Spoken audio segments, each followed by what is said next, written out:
ময়না ব্লকের ছবি, সেই ছবি দেখে রীতিমতো আতঙ্কিত হয়ে যাবেন আপনারা, কারণ কংসাবতী নদীর বাঁধ, সেই বাঁধে প্রায় 100 মিটার ধস নেমেছে।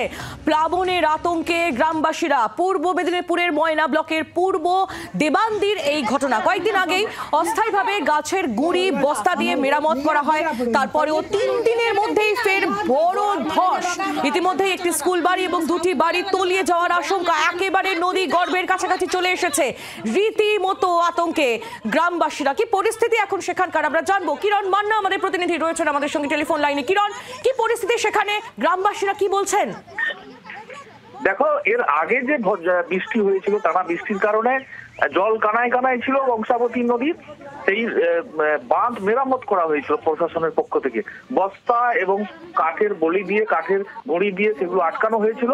এখন সেই বাঁধ ফের ফাটল নিয়েছে, যে কারণে আতঙ্ক তৈরি হয়েছে।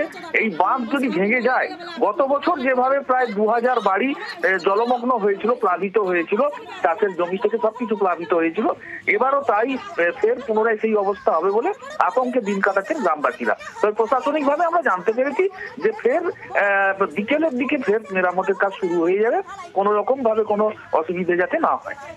ধন্যবাদ কিরণ। কিরণ মান্না আমাদের প্রতিনিধি ছিলেন আমাদের সঙ্গে টেলিফোন লাইনে।